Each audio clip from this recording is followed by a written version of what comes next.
إن الحمد لله نحمده ونستعينه ونستغفره ونعوذ بالله من شرور أنفسنا وسيئات أعمالنا. من يهده الله فلا مضل له ومن يضلل فلا هادي له، وأشهد أن لا إله إلا الله وحده لا شريك له، وأشهد أن محمدا عبد الله ورسوله صلى الله عليه وعلى آله وصحبه ومن تبعهم بإحسان إلى يوم الدين.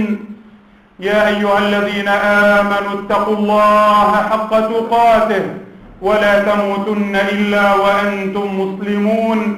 يا أيها الذين آمنوا اتقوا الله وقولوا قولا سديدا يصلح لكم أعمالكم ويغفر لكم ذنوبكم، ومن يطع الله ورسوله فقد فاز فوزا عظيما.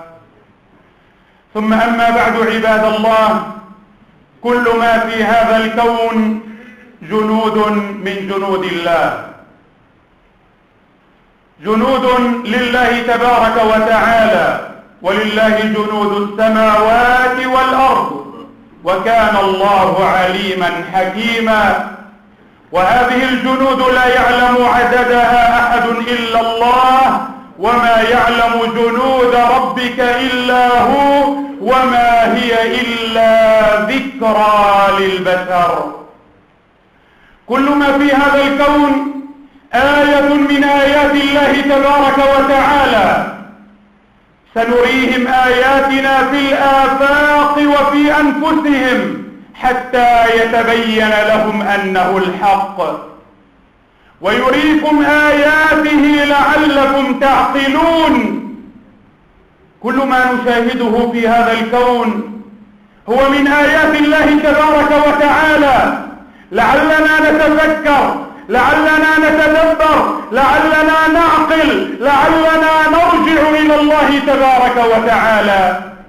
وما أكثر آيات الله تبارك وتعالى في هذا الكون، لكننا سنخص الحديث اليوم بإذن الله تبارك وتعالى عن بعض هذه الآيات وما فيها من العبر، وما ينبغي أن نقف عنده، فنستعين بالله ونتوكل عليه. ثم نقول: من آيات الله تبارك وتعالى الرياح.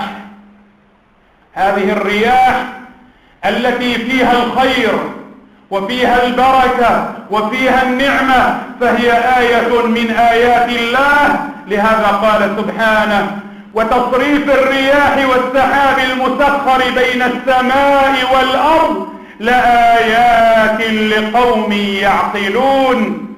هذه الرياح فيها البشرى من الله تبارك وتعالى، وهو الذي يرسل الرياح بشرا بين يدي رحمته.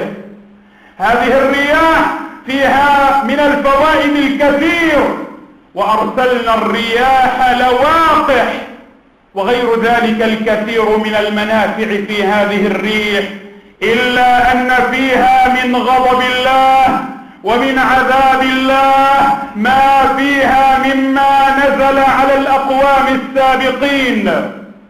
فهذه الريح مع ما فيها من الخير والبركة فيها من النقمة ومن العذاب. والرياح على أنواع كما جاء ذلك في كتاب الله وفي أحاديث رسول الله صلى الله عليه وسلم. يقول الله تبارك وتعالى: مثل ما ينفقون في هذه الحياة الدنيا كمثل ريح فيها صر أصابت حرث قوم ظلموا أنفسهم فأهلكت، وما ظلمهم الله ولكن أنفسهم يظلمون. فالريح فيها من العذاب ومن الهلاك. لهذا أهلك الله تبارك وتعالى قوما من قبلنا بهذه الريح، ألا وهم قوم عاد الذين كذبوا بآيات الله ولم يستجيبوا لدعوة نبيهم هود عليه الصلاة والسلام. فلما رأوه عارضا مستقبل أوديتهم قالوا: هذا عارض ممطرنا، بل هو ما استعجلتم به، ريح فيها عذاب أليم تدمر كل شيء بأمر ربها فأصبحوا لا يرى إلا مساكنهم كذلك نجزي القوم المجرمين. يقول الله تبارك وتعالى: كذبت عاد فكيف كان عذابي ونذر، إنا أرسلنا عليهم ريحا صرصرا في يوم نحس مستمر تنزع الناس كأنهم أعجاز نخل منقعر، فكيف كان عذابي ونذر. ولقد يسرنا القرآن للذكر فهل من مدكر. ولقد يسرنا القرآن للذكر فهل من مدكر. ويقول تعالى: وأما عاد فأهلكوا بريح صرصر عاتية سخرها عليهم 7 ليال و8 أيام حسوما فترى القوم فيها صرعى كأنهم أعجاز نخل خاوية فهل ترى لهم من باقية. هذه الريح كان فيها العذاب على كفار العرب، على الأحزاب الذين اجتمعوا حول المدينة في غزوة الخندق، حاصروا المدينة المنورة، إلا أن الله رد كيدهم في نحورهم وأرسل عليهم ريحا عاتية اقتلعت خيامهم وقلبت قدورهم وفرقت جمعهم وشتتت شملهم بإذن الله، فكان النصر لعباد الله المؤمنين وكانت الهزيمة لأحزاب الكفر من العرب ومن والاهم. يا أيها الذين آمنوا اذكروا نعمة الله عليكم إذ جاءتكم جنود فأرسلنا عليهم ريحا وجنودا لم تروها وكان الله بما تعملون بصيرا. يقول النبي صلى الله عليه وسلم: نصرت بالصدى وأهلكت عاد بالدبور.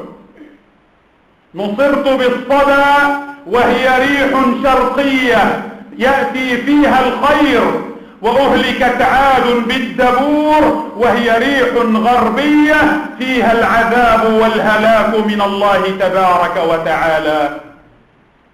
كان النبي صلى الله عليه وسلم إذا كان يوم الغيم والريح عرف ذلك في وجهه فأقبل وأدبر، فإذا مطرت سر به وذهب عنه ذلك.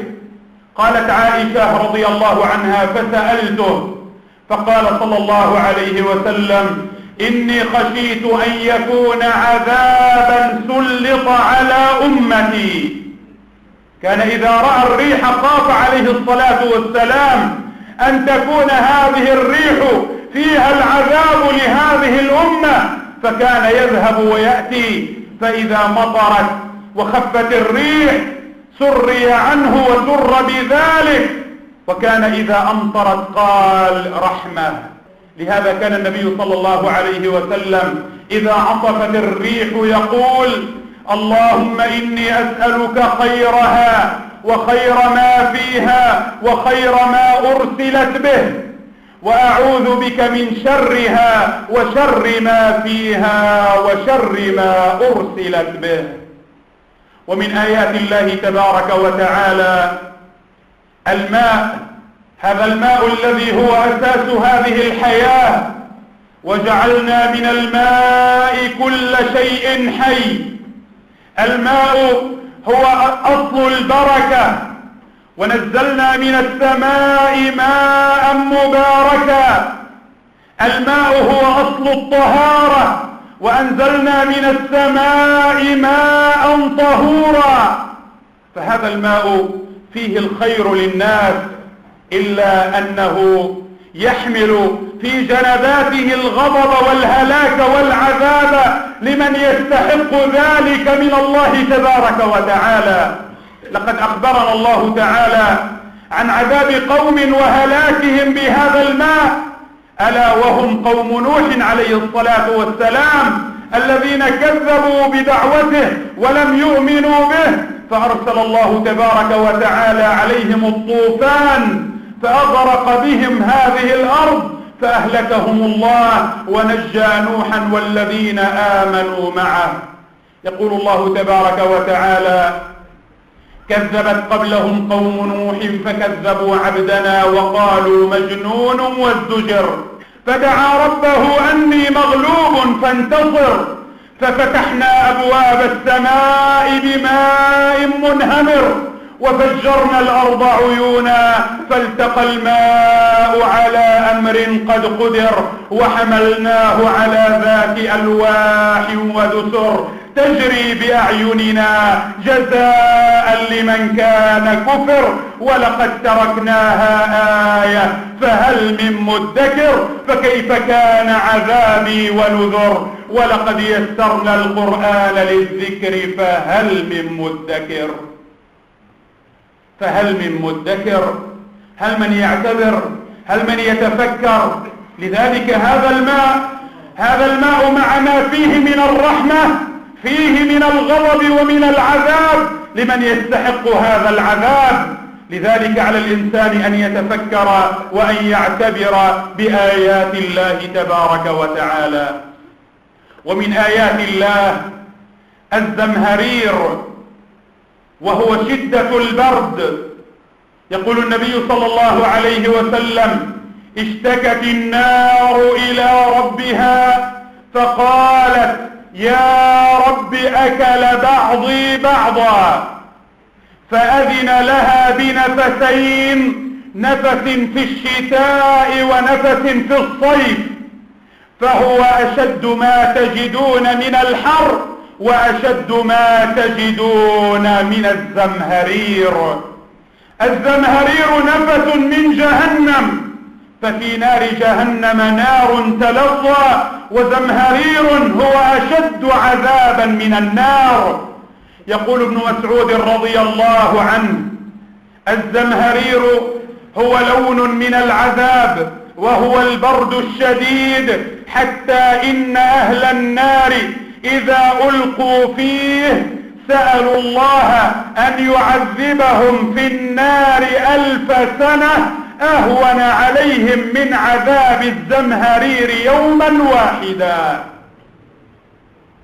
فهو لون من ألوان العذاب في نار جهنم. وما يصيب الناس في الدنيا من شدة البرد والزمهرير أو من شدة الحر في الصيف ما هو إلا نفس من أنفاس جهنم، أجارني الله وإياكم والمسلمين منها. لقد أخبر الله تبارك وتعالى عن أهل الجنان فقال: متكئين فيها على الأرائك لا يرون فيها شمسا ولا زمهريرا. فليس في الجنة زمهرير. هذا يدل على أن في النار من عذاب الله ذلك الزمهرير الذي يكون عذابا ويكون آية من آيات الله تبارك وتعالى. أيها الأحبة الكرام، إن ما نراه من الرياح والعواصف والأعاصير وما نراه من الأمطار والثلوج والزمهرير كل ذلك آيات من آيات الله يخوف الله بها عباده. وما نرسل بالآيات إلا تخويفا، ولكن قل من يتفكر وقل من يتعظ وقل من يعتبر مع كل ما نراه من آيات الله، إلا أن فريقا من الناس يزداد كفرا وفسقا وطغيانا وفجورا، ونخوفهم فما يزيدهم إلا طغيانا كبيرا. فماذا ننتظر؟ ماذا ننتظر أن يحل بنا؟ ماذا تختارون عذابا في الدنيا يا عباد الله لهذا الفساد الذي انتشر ولهذه المعاصي التي ظهرت وهذه المخالفات التي انتشرت؟ إذا حكمنا واحدا مما فينا فبماذا يحكم علينا؟ ما هو العذاب الذي نستحقه؟ لا شك أننا نطمع برحمة الله، ولكن عذاب الله شديد، فعلينا أن نحذر من عذاب الله، فماذا ننتظر؟ طوفانا كطوفان قوم نوح، أم ريحا كريح عاد، أم صيحة كصيحة ثمود، أم حرورا كما أرسل على أهل مدين، أم خسفا من الأرض كما خسف بقوم لوط؟ ماذا ننتظر يا عباد الله؟ هذه الآيات التي نراها كلها للتخويف والتحذير، لعلنا نعود إلى الله ونرجع إلى الله ونتوب إلى الله ليرحمنا الله ويعاملنا الله تبارك وتعالى برحمته وفضله سبحانه. أسأل الله تبارك وتعالى أن يجعلني وإياكم من الشاكرين لآلاء الله والمعتبرين بآياته. جعلني الله وإياكم ممن يستمعون القول فيتبعون أحسنه. أقول قولي هذا وأستغفر الله لي ولكم فاستغفروه إنه هو الغفور الرحيم. الحمد لله رب العالمين، ولا عدوان إلا على الظالمين، وأشهد أن لا إله إلا الله وحده لا شريك له، وأشهد أن محمدا عبد الله ورسوله صلى الله عليه وعلى آله وصحبه والتابعين لهم بإحسان إلى يوم الدين. ثم أما بعد، أيها الأحبة الكرام، أكثروا من ذكر الله، فإن في ذلك اطمئنان للقلب واستنزال للخيرات والبركات ودفع للبلايا والنقمة والعذاب. أكثروا من ذكر الله، ألا بذكر الله تطمئن القلوب. يقول الله تعالى في الحديث القدسي: أنا عند ظن عبدي بي، فإن ذكرني في نفسه ذكرته في نفسي، وإن ذكرني في ملأ ذكرته في ملأ خير منهم.